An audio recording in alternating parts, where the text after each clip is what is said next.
You're listening to BQN. Assimilate the audio.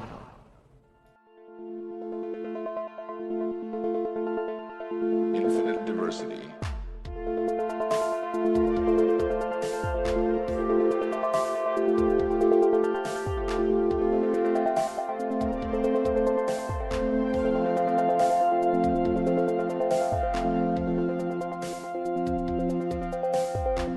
Live long and prosper, and welcome to Infinite Diversity, a Star Trek Universe podcast here on the BQN Podcast Collective. I'm your host for today, Chrissie, and joining me is my co-host, Thad. Thad, how are you doing today? I'm all right. I think I might have just died and seen a koala, but I'm okay now. The koala told you it wasn't your time, so that's fine. That's fine. Oh, I love How are the you, koala. Chrissie? I'm doing all right. I think this computer will hold through our discussion, but it's been talking about having to do a reset, so I don't know. How long has it been if I since you last disappear all of a installed an sudden, update? and that's why. A couple million years, I guess. That's impressive. Mine forces a restart after like a month.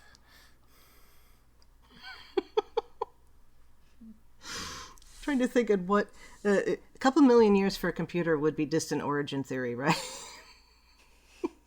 Anyway, okay, so joining us today as well is meteorologist Katie Nickolaou of Fandom Forecast fame. How are you doing today? Thank you for joining us. I'm doing great. Oh, thanks for having me. This is always a fun time. Before we jump into our topic for the day, we'd like to take a moment to thank our Patreon patrons who make this show possible, particularly our associate producer, Carl Wonders. Listeners, you can hear your name listed as one of our associate producers for a monthly subscription of just $10 at patreon.com/BQN. And with a monthly Patreon subscription of $5 or more, you can join our Meetings of the Hive Mind. Watch your Patreon messages for details. Okay. We didn't really have any Trek news this week, but the front of the New York Times science section was 3 new spiders got named after Star Trek characters. So I just had to add, to cool. mention that. It's a Kirk, a Spock, and a Nice. McCoy. They're spiders. They look like spiders. They're Australian spiders, so they're extra scary. Of course. And, yeah. Never mess with the Australian spiders.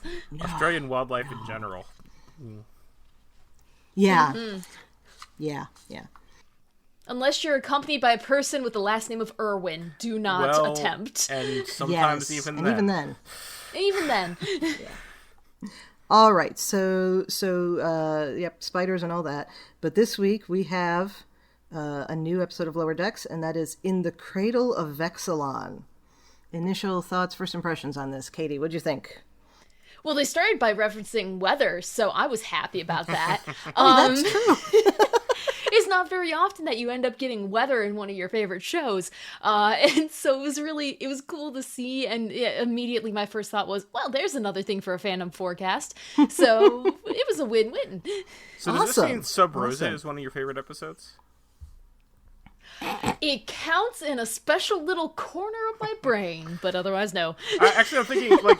Although it does have Scottish people, I'm thinking, like, also, there's the, He Who Is Without Sin is also not a very good episode, but... It's deals with terrible, weather. but I love Yeah. it. Oh, gosh. Well, now you have a better episode that you can be like, weather is directly you related to go, this. yeah. So there you are. There you go. Got glass clouds falling from the sky. Yeah, that was interesting. Well, if the water all freezes suddenly, I suppose. If it did all condense. Although it would be a much smaller cloud. True. Unless you had air pockets. Now I'm thinking about the cloud microphysics of this. We're going to go down a rabbit hole. I love it. Yeah, add to that of course, this is a ring world, so there's everything's off, you know. I love the concept of a ring world, though. Classic sci-fi there. Yeah, definitely. And Niven wrote for the animated series, Yes, didn't he? he Or wrote the pitched- yeah. one with the sexist cat people. Oh, really? And he in the Kazinti came out of Yeah, his... that's the Kazinti, are the sexist cat people, yes. Oh, right. Okay. And we had Fun a Kazinti fact, in this the episode. only so... episode of TAS that does not have William Shatner in it. Oh. Really? I think... I don't know if I knew that. That's cool. All right. Well, what did you think about this episode for your initial impressions? There's that. The slaver weapon, by the way, is the name of the episode. It's not called the one with the sexist cat people. But That would have been hilarious. Well, I didn't think they took on Friends naming convention. I enjoyed this episode. I thought this was a pretty, I would say, sort of typical Lower Decks episode. Like, I wouldn't put it up on, like, a pedestal as, like, the greatest episode I've ever seen, but I have yet to see a Lower Decks episode I don't like, and I think this was pretty standard fare. I enjoyed seeing. I always love a good move along home reference, so I definitely enjoyed the Chula game part.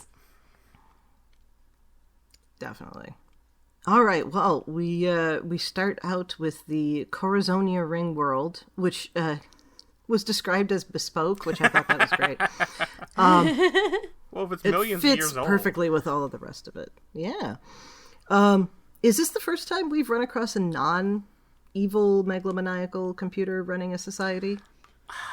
Feel like it is. I feel like it is. Because why include one that doesn't want to take over the world? That doesn't make a good plot. I feel like there's probably been instances of like malfunctioning computers that didn't start out as evil before. Yeah, probably. Yeah. I like it though. Yeah. And as I said before, it is a ring world, so that's a nod to Larry Niven. I think I read one of those when I was younger. I know I did not go beyond the first one if I did read it. If I did even finish the first one. Have you guys read any Ring World? I have not. No. I have read some Larry Niven, but I've never read Ring World. All right, well then we won't talk about that. But I would say don't know what to say. Having the Kzinti ensign, who has been around for a while in this episode, was clearly a nod to that as well. Absolutely, and I didn't make that connection until you mentioned about the slaver weapon, and I was like, oh yeah, that's right. Yeah, these people know what they're doing. I love it. Yeah, so Freeman had a class in antique computers, so she's going to fix it. That was good. I want to know where that update they installed came from. Yeah, how do you get an update? The stone floppy disks. Or whatever those were. Oh, true. But, like, who made the update? Just massive. I don't know. That's a good point. Divine intervention. The koala did it. Yeah, it was the koala. Koala did it. He's got to get bored in that weird room sometime, so why not just create supercomputer upgrades? Yeah. Oh, that's true. That's true. Yeah, so Freeman takes this on, even though Ransom's like, hey, you could call one of the engineers and have them do it. And I thought that was an interesting thing for her to do, although very in character. I think, you can get bored as captain. There's something within your wheelhouse. Might as well just fix it for funsies. Sure, why not? Ooh, and it was all funsies. Yeah. Yeah. All right, and then we jump over to Boss Boimler. I love that. Boss Boimler. And he's got his confidence-boosting ritual. And T'Lyn interrupts him. What did you guys think about how Boimler was functioning in this episode? I mean, this is a standard trope in TV in general, and comedy especially. Someone gets a promotion, they're now in charge, and they don't know how to handle it. Yeah, it was kind of relatable in a sense that, like, I was just with these guys, and now I'm leading them, and, like, I'm no different than a few days ago when I was them, and so that was, if you really want to get a glass of whiskey and think about it in front of an open fire, you could get really deep, but otherwise it's just kind of, surface trope. I mean, I don't know if someone has a free Sunday night and they want to just now that might be what I do tonight. Yeah, there you go. Do it. Just start thinking about koalas. I mean, I was just saying the weather is actually cool today. I might do a fire tonight. There we go. There you go. Thanks for giving me that plan. As long Sit as all the outside. mosquitoes are dead. Oh, right. I did find it kind of relatable, though. I think we've all been in those spots where, you have to take on a leadership role with people you were formerly all peons together, as it were. Mm-hmm. So that's good. Relatable. So we have Boimler taking on this. It's not an errand; it's a mission. But we have Boimler taking this on, and they have to swap out these terminals, which are apparently, they look like it's just a plain battery plugged into something, but if you look at them funny, they'll explode. Sure. Hooray! On my second watch of that, it occurred to me that I thought T'Lyn might have been screwing with him. Did that Yeah. occur to either of you? A little bit, yeah. Agreed. I was like, is this kind of her version of hazing? Yeah, the part where she Maybe. talks about statistically ensigns serving under recently promoted officers are more likely to experience death and dismemberment. I definitely feel a little bit like she's messing with him. Yes. This whole episode is everyone getting hazed. It's just, yeah. Yup. Yeah, which is kind of not very Trek, but it works. Yeah. For lower decks, it's fine. Yeah. Yeah, they're on a lower ship. They don't need to be prim proper Starfleet. No. Is this what Star Trek has So become? If you ask Twitter. Hazing and cartoon nudity, how dare we? Woo. So, speaking of hazing, Rather than speaking of nudity. the context. But, so speaking of hazing, Mariner and Rutherford and Tendi are going to go wander around the anomaly storage room. Which, of course, that exists. Which, of course, that exists, and it has stuff on it that has absolutely nothing to do with them. And it's just, as long as you're officer level, you can go wander around in it and look at it, and it's fine. Maybe they're like transporting it from a museum. And the museum is like, they're like, just take all this stuff, and next time you're at Space Dock, drop it off. Yeah, that's true. That's possible. I mean, it's similar to in season 1 when their job was to go to the various officers' quarters and collect the anomalous things. Mm-hmm. Actually, yeah, that's a bit of continuity, because obviously this is where they keep That them. makes sense, yeah. Yeah. I'm disappointed that the Betazoid gift box was not voiced by Armin Shimmerman. Oh, yeah. Yes. That surprised me, actually, but, maybe he wasn't available. So they look around there. We have we're reintroduced to Ala Moraine. Yes. Fine. I have to imagine. So when Mariner makes the Alame lemon meringue thing, I have to imagine that Tawny Newsom herself, it pained her to say that because she would know what it actually is. Well, it's so nice to see, you saw, what was it, last week? Or, no, the first episode, of the season, they brought back Threshold. And now you got Ala Moraine, and it's just they're getting these episodes that are infamous, and they're being like, hey, do you remember this one? Do you remember this one? And it's really fun to see the fans just take it and run with it. Yeah, this is actually I believe the second time they've referenced it, because there was the episode in season 3 at the career fair when Boimler goes on his tirade. He actually accosts some Wadi there and says, and you need to stop trapping people in games. Yes. Someone on the staff is like, Deep Space Nine, deep cuts, let's go. Yeah, and they carried that over to Strange New Worlds too. With you could have been stuck in some dystopian San Francisco in the middle of the Bell riots. That was great. Yes.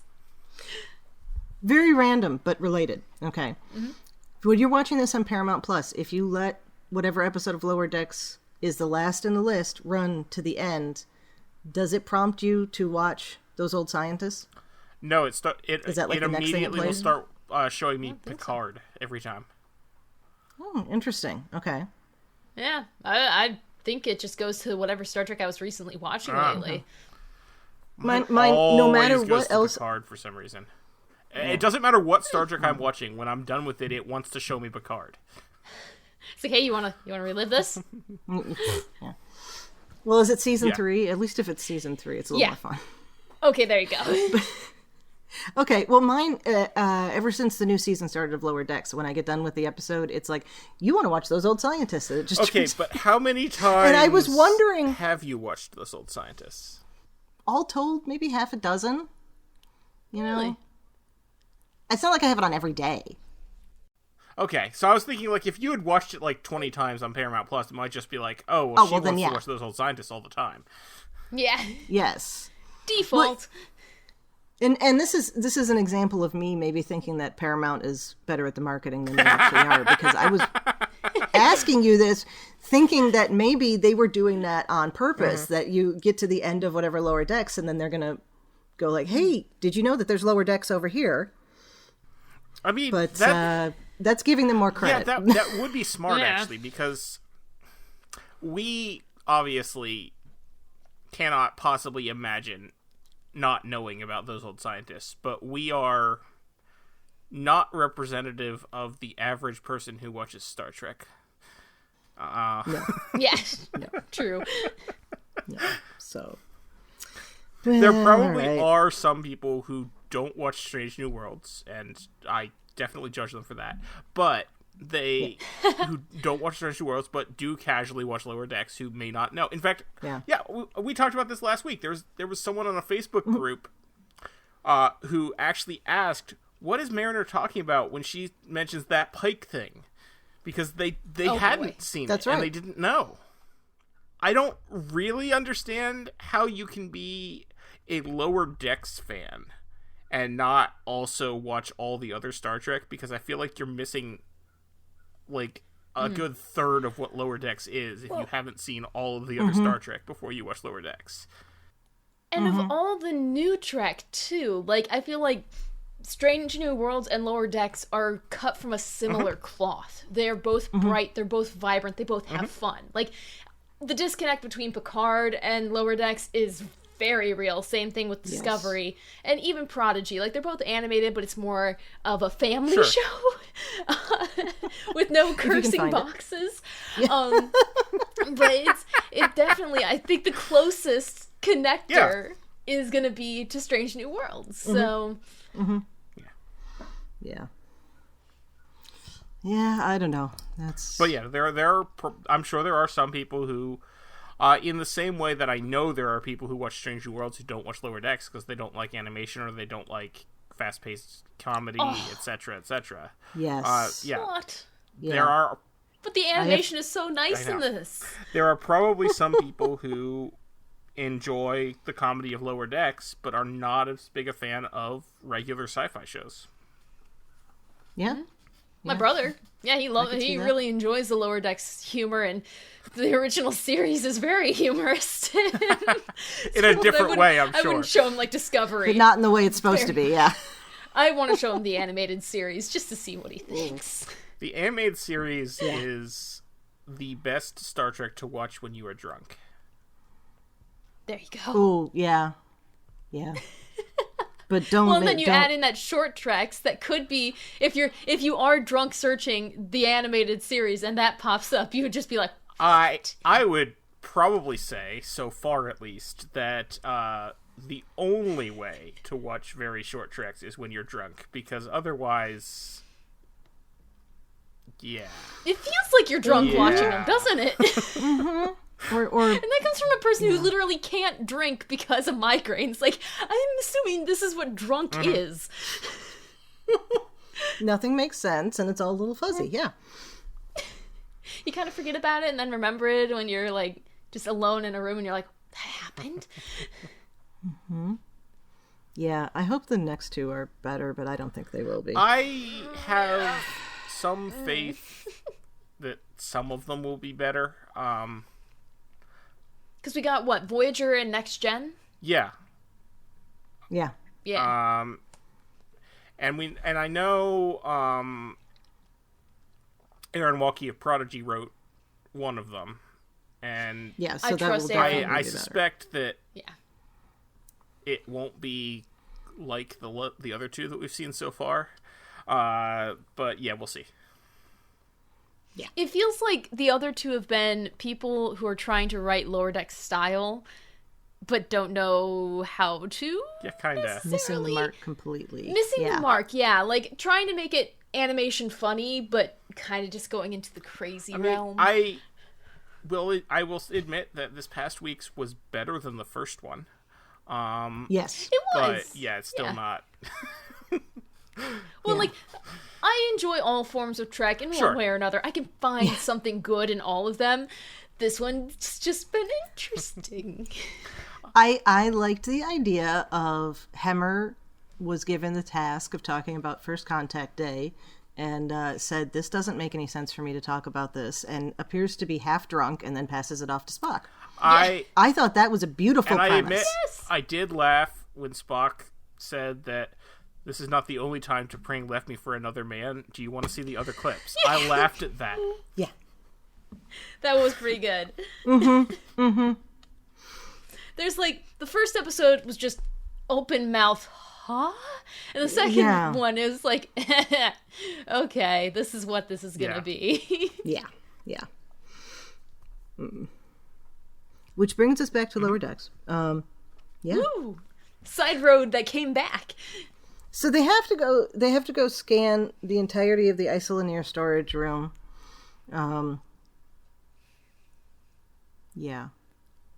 Because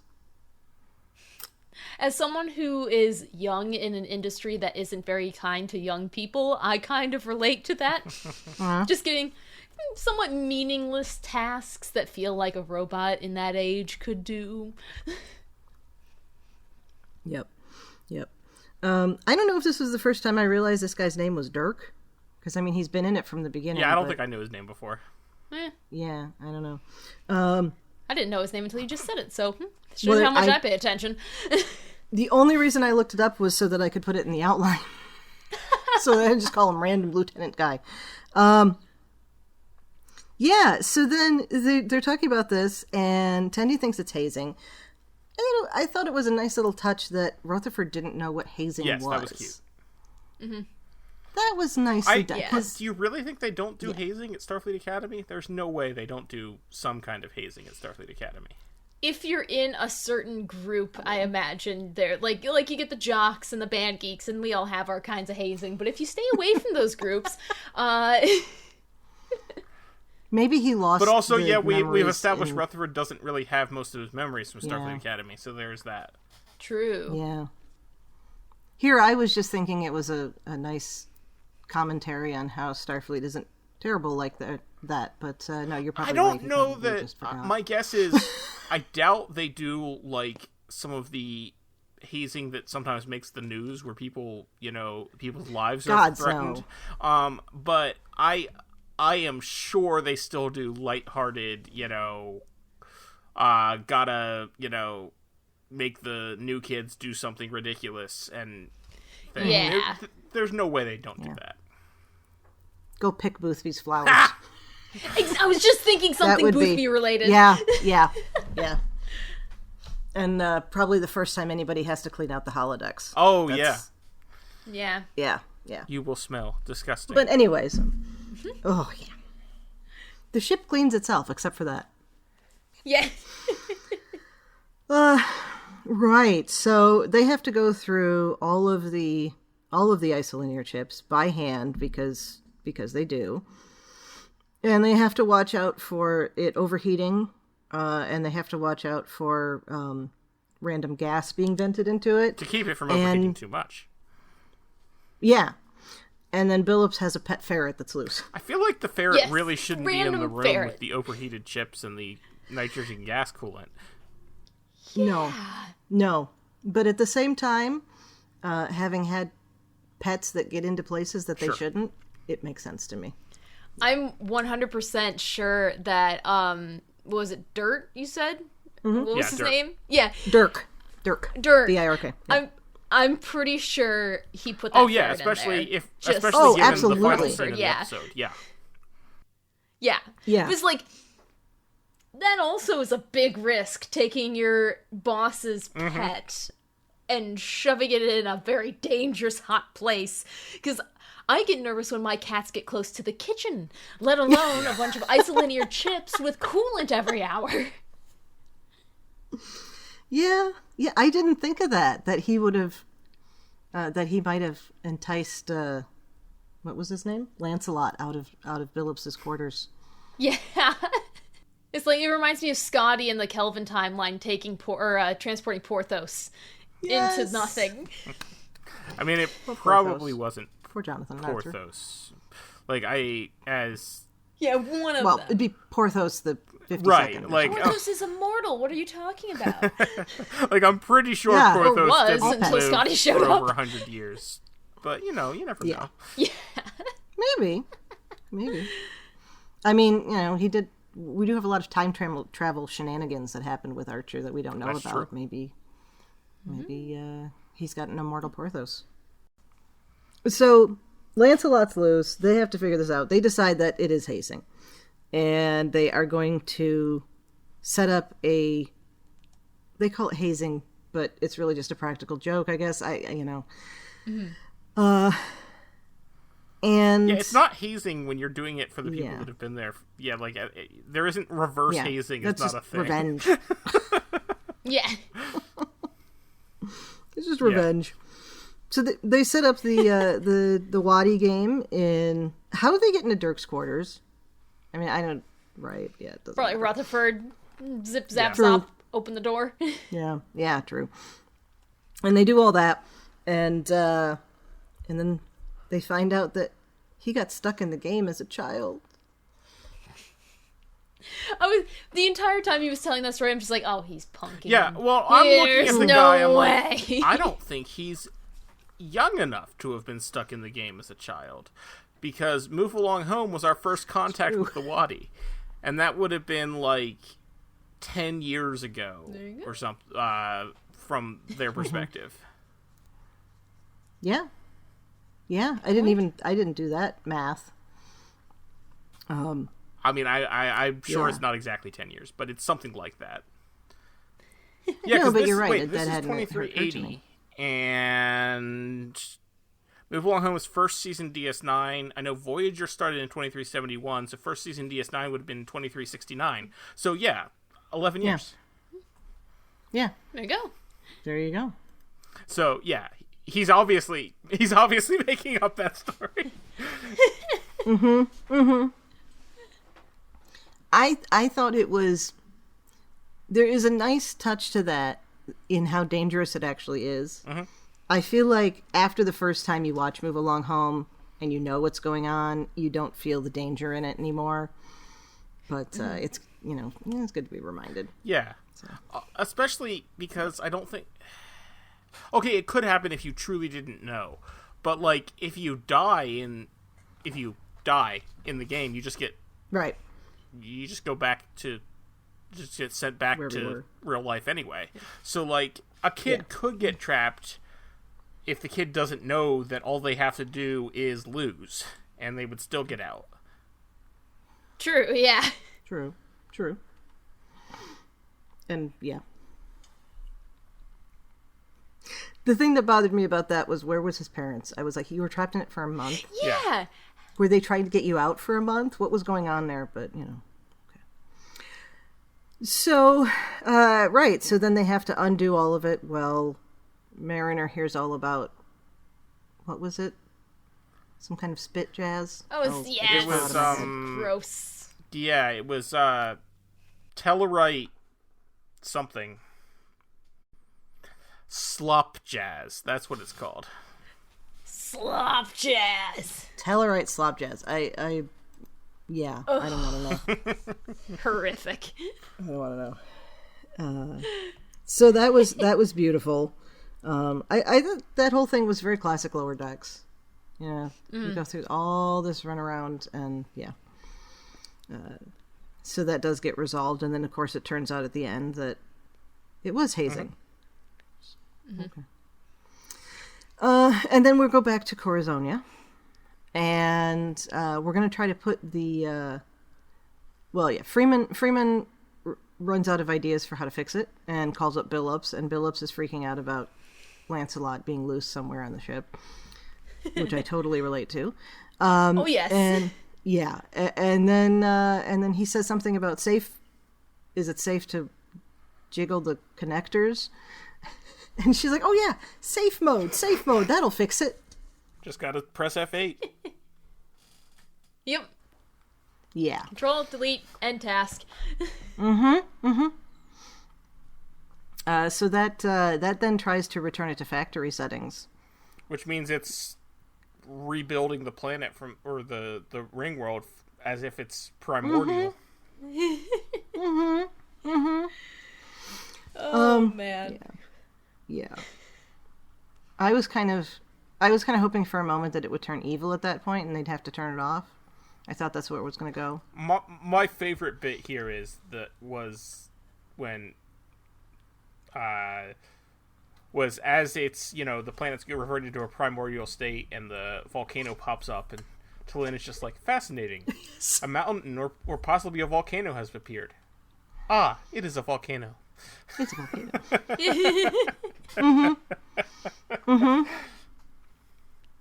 Yes, T'Lyn had some good lines in this one. Everything that has ever occurred is science. That was stuff. so good. Yes. For a moment, I'm like, that really makes me wish that I was teaching sciences instead of history so that I could stick that up on the wall. And I'm like, I can still stick it up on the wall. It's all right.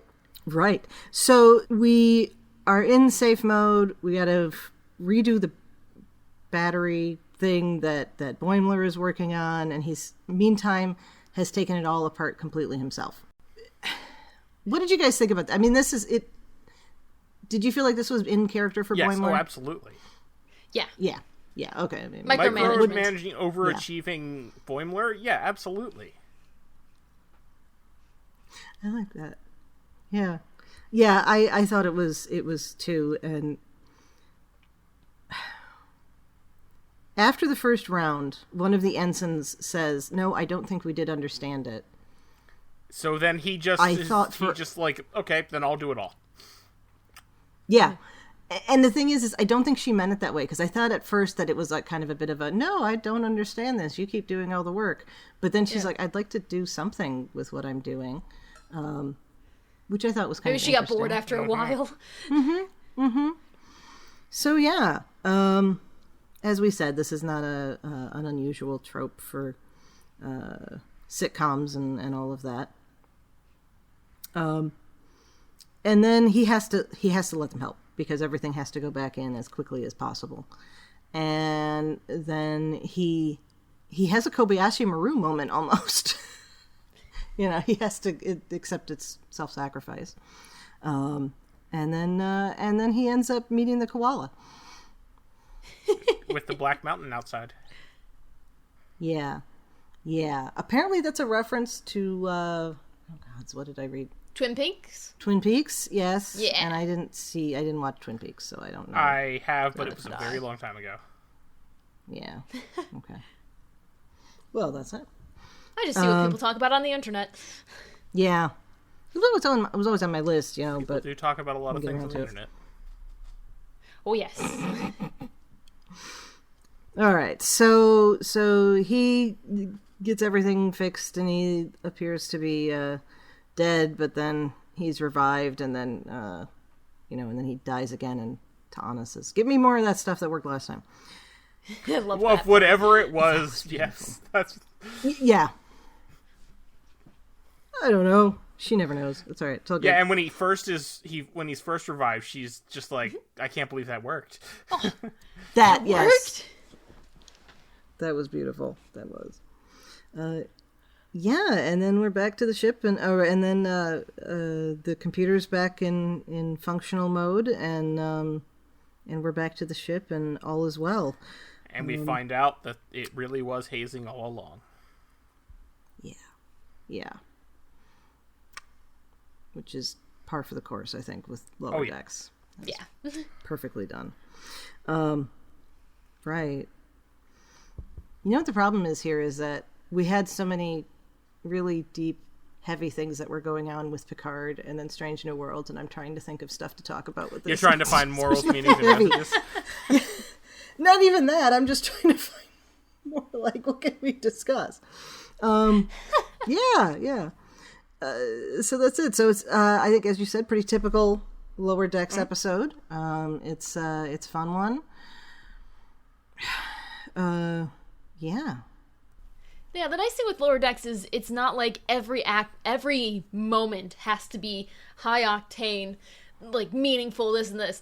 They had some sprinkles and fun stuff in there that makes it fun to go back and rewatch, but it's not necessarily world-changing, which is, I mean, for me, I'm not sure about you guys, but for me, that's nice. I know I can turn on Lower Decks, and it's not going to be high stakes. You end up with Tasha dying, or Jadzia dying, or anything. It's like, no, everything's fine.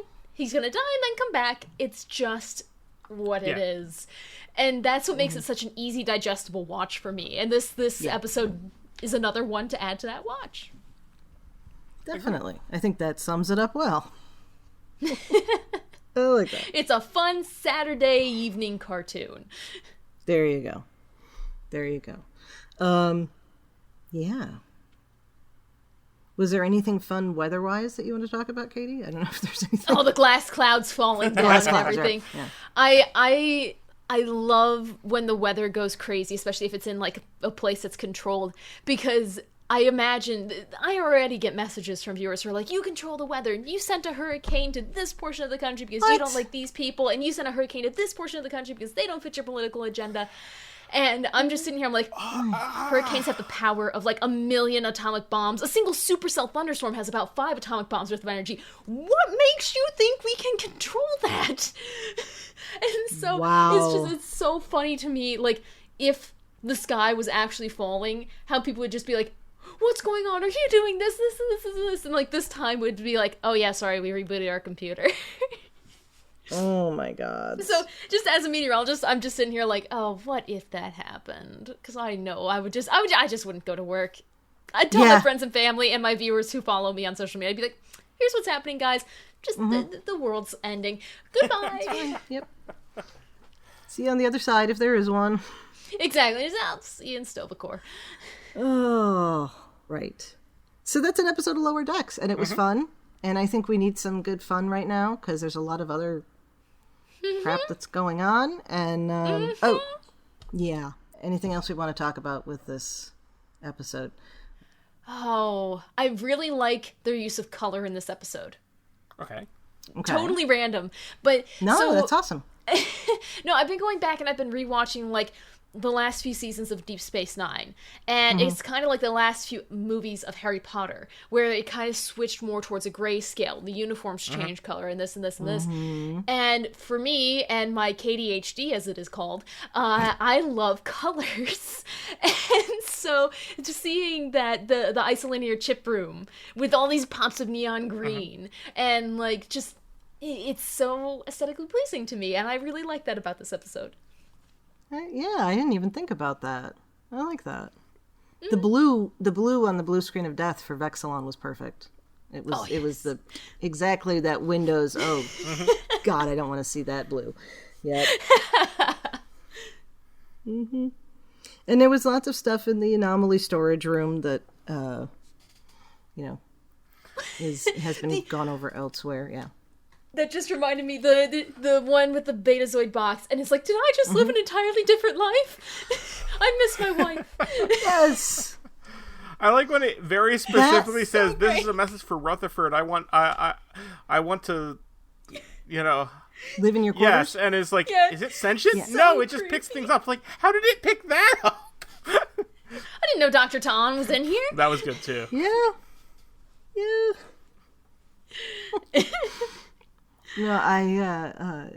When I turned on the Google machine this morning, there was one of those, it gives you the headlines, random headlines. And of course, because of my browsing and reading history, it always gives me Star Trek headlines first. It's either Star Trek or like Roman history.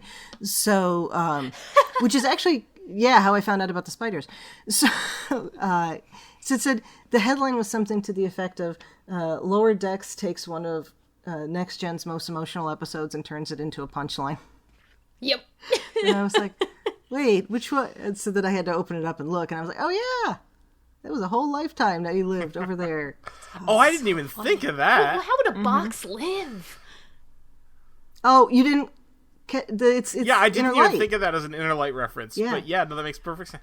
Really? And I didn't until I saw the article. Yeah.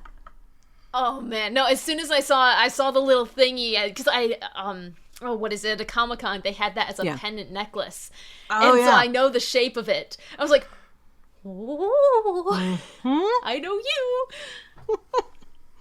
Yeah, that was beautifully done. That totally. And now I'm wondering, I'm hoping that we're going to get an "I Miss My Wife" reference in a bunch of episodes. That would be Every funny episode. because we had it in the first one, now we have it in the third one. That was so funny in the first episode. I love it. Should do that. Oh god, it was so well done. Yeah. So the Anomaly Room is fun, but I'm not going to go through every little bit of I noticed, everything that's in there because, specifically, I noticed they had the Nomad probe there and a Vulcan Lurpa. Yeah. Yeah, the Nomad probe I noticed because I turned to Jay and I said, look, it's a dick bot. Which is a reference to Swear Trek. I wasn't just being disgusting. I mean, that's You. Yeah. Oh, Swear Treks. Oh, Yeah. I love But that. it's a Swear Trek Did thing. you so. see somebody tweeted at Swear Trek with a screenshot of somebody swearing on Lower Decks and saying that they're doing your job for you, and Swear Trek retweeted it saying that they had walked so that Lower Decks would run. Yep. Yeah, the swear box, the Betazoid box, Yes. when he was saying that all the expletives. I missed that. That's fantastic. Oh, I love So it. good. Aaron Reynolds is awesome. He's the best. All right. Yeah. All right. Well, final thoughts, I guess, if there's nothing else we want to talk about with love the Lower Decks. episode. Yay, Lower Decks, Same. yeah. I'm excited to see what they do with the rest of the season, because with Star Trek, like, historically, it starts running really well from seasons, like, 3 through 6. 7's are gray areas. But, like, in general, and so it's nice to see them in full stride. And I'm hoping maybe this one will be the first one to break the 7th season mark. That would be nice. Really, like, being animated, it definitely bodes well because they aren't aging on screen. So they could go for it as long as they want. And, like, even if it turns into Sherlock kind of a thing where it's, we take a 2 or 3 year hiatus and then we come back for a season or a TV movie or something. Like, Yeah. I have more faith that this show will just keep rolling along. Simpsons style. Or Exactly. Simpsons, Family Guy, Bob's Futurama. Burgers. 13 seasons. Yep. Futurama. Futurama, Which is yeah. just back for a new disappears, season. comes back. Disappears, comes back. Disappears, comes back. I guess that bodes well for Prodigy, right? If it can bounce networks like Futurama Yeah. does. I did think of one serious thing to discuss, though. Ooh. The last 2 episodes, we had instances of the weird ship blowing up Right. somebody, and we did not have this time. I'm sure it'll be back though. So. Oh no, I know. yeah. Yes, it's going to be back. But I thought that's interesting that it was left off of this one. So I do like that though, because one of my favorite things with shows, especially you'll see it in Doctor Who, is they'll reference something at the beginning of the season and then it'll be gone, and then they bring it back, and so it's nice.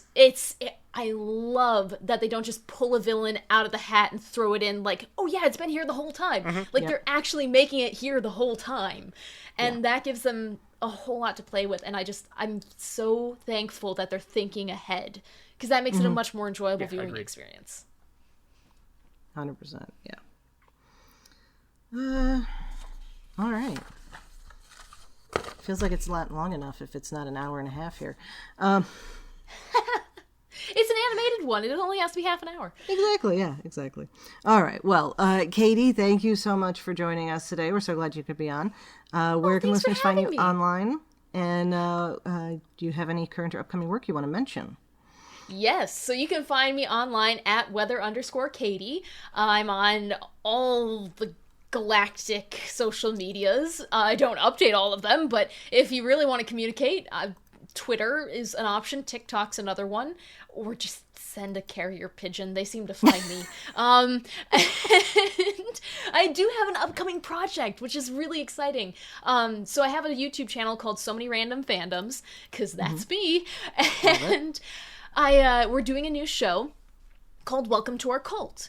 And it is going to be a show where we introduce some of my friends who have not seen a fandom to a fandom. So myself and my old roommate are big Good Omens fans. And we have my other friend who I podcast with, Brandy, and Charlene Schmidt, who don't know what Good Omens is, really, or really know what it is, but they haven't seen it. And so we're coming up with Welcome to Our Cult. We're introducing them each season, which there are 2, and we're going to just get their virgin viewing going. So it'll be really fun. That sounds fun, yeah.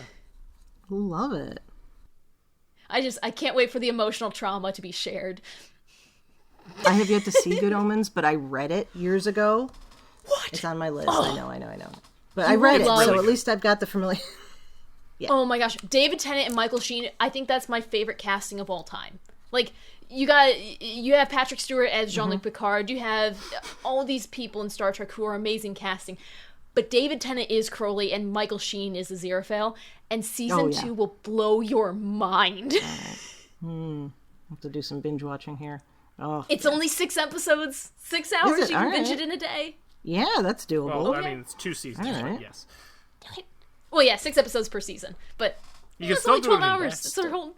Just 2 days. You can do 12 hours in one day. Yeah. There are 24 hours in a day. We binge very differently, I'm saying. That's true. What was I thinking? And I don't have anything else that I need to do at all. There you go. All right. Well, that sounds awesome. Yeah. Thank you. Okay, so Thad, where can people find you when you're not troubleshooting a million-year-old computer? Best place to find me is probably on the website formerly known as Twitter, where I am at Tyrannicus. That's Tyranicus. You can also hear me on the podcast I do with my friend Carl about James Bond and James Bond adjacent things called License to Spiel. That's license spelled with a C like the British do it. Chrissie, where can people find you when you are not coming up with elaborate pranks to get revenge? That sounds like a fun hobby. I've never been good at pranking people, which is, I'm not going to say is a bad thing at all. But, well, in addition to here on Infinite Diversity, you can find me on History with the Szilagys here on the BQN, and that's that twice weekly short history podcast I do with my fellow historian husband, Jason. And I'm also happy to chat about our shows in the BQN Collective on Facebook. And I'm on the website formerly known as Twitter, and I'm trying to be more on Blue Sky. And both of those I'm at The Goddess Livia.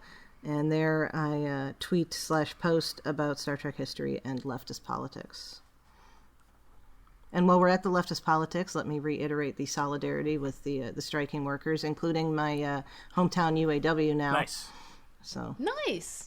Yeah. Yeah, I have a bunch of fandom forecasts that I really want to put out, but also I'm like, no, I'm not going to promote any shows right now.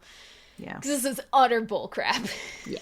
Yeah, where we landed on this one is that we are really reviewing, like it's more of a, where we are not trying to promote, rather we are more reviewing, but Well, and the nice thing is, like, with Star Trek 2, it's for the fandom, it's not for the show and franchise. This feels weird to just jump into this now. But yeah, don't forget all of our other great shows on BQN. Here's Amy to tell you all about them. What shows are on BQN, you ask? Well, here's a rundown of some podcasts you might be interested in. All Good Things, a Star Trek Universe podcast covering all of Trek, hosted by Amy, Mark, Christos, and Kelvin. Bargain Bin Gamer, a YouTube show hosted by Davey, a self-proclaimed gamer who specializes in reviewing and showcasing affordable video games. If you're lost in the Delta Quadrant, check out The Captain's Couch, a Star Trek Voyager podcast hosted by Jeremiah sitting on Janeway's Ready Room couch.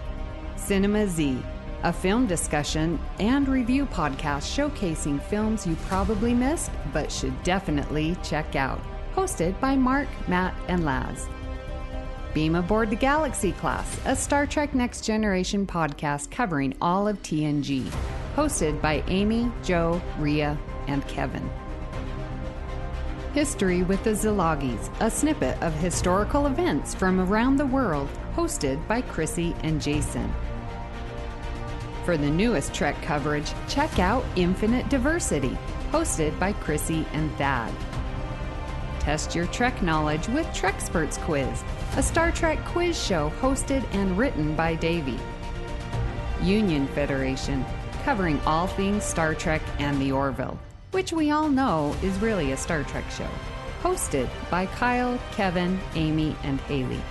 Spill the Tea with What's the Tea, Bev? A Trek current events and fan interview show hosted by Christos. And for our Patreon members, we have The Hive Mind, BQN's monthly roundtable discussion with hosts and listeners. It's Green, a cornucopia of topics hosted by Mark. And Amy's Math Moments, a quick look at math moments in Star Trek, hosted by Amy. We know you have a choice of podcasts to choose from, and we thank you for listening to BQN. Assimilate the audio. And thank you so much for tuning in to Infinite Diversity. Thank you to Zach Tripp for the wonderful theme music and Mark White for the awesome show art. Please subscribe in your favorite podcast player, and don't forget to rate and review us there as well. If you want to reach out, you can find the network on Twitter at BQN Podcasts, or our show specifically at IDIC Podcast. You can also talk about any and all of the BQN podcasts in our Facebook group, the BQN Collective. When you hear from us next, we'll be talking about Lower Decks, Something Borrowed, Something Green. Until then, peace and long life. I love that title.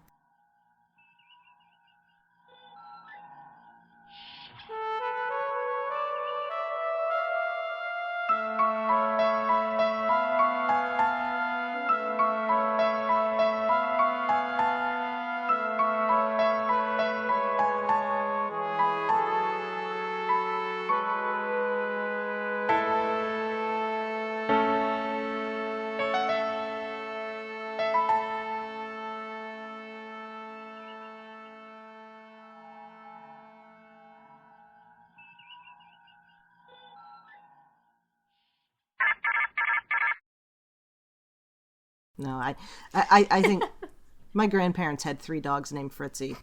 You know, they just... Oh, wow. You know, keep the same... Was it like Fritzy the second and Fritzy the third, or was it just Fritzy? Yeah. Well, it was... We didn't go by second and third. The first one was brown, the second one was black, and then the third one was black. So, I think it was second black Fritzy, which kind of sounds racist now that I'm thinking about it, but no. But it wasn't, because it was a descriptor. Anyway. See, my brother, he was thinking about getting, like, cats and naming them Charles II, Charles III, and just keep, like, a royal bloodline, and getting oil paintings of each of them. I love that. I absolutely love that. Definitely do that. Because, yeah, there's that place that does the royal paintings of your cat. Because my sister had one done of my cat the other year, and it's now proudly hanging on my wall. I love it. Does it have a Klingon motif, or is it just a classical it's like royal? Okay. It looks like almost like Elizabeth I, just with a cat head. Nice. That works. If any European monarch is like Laurel, definitely Elizabeth first. It's all right. Well, everything that has ever occurred is also history stuff, but, you know. That is true. No, it's not. Oh. Isn't technically history literally everything that has occurred? If it's in the past, it's history, right? No, history is that which is written down or otherwise documented, and then you have to have somebody that's actually studying it for it to be proper history. Okay. Yeah. So everything else is just existence. Yeah, I mean, and it's not like... There's stuff that some people study that others don't, but it's got to be documented. You don't have, like, archaeologists don't deal in capital H history. Gotcha. Okay. They're dealing in archaeology, yeah. Sorry, you literally just stumbled into one of the things that I talk about on the first day of class. Okay. Oh, wow. Because I started out the class. I think, what is history? And then inevitably somebody says everything that ever happened. So, I turned on teacher mode there. Sorry. That's all right.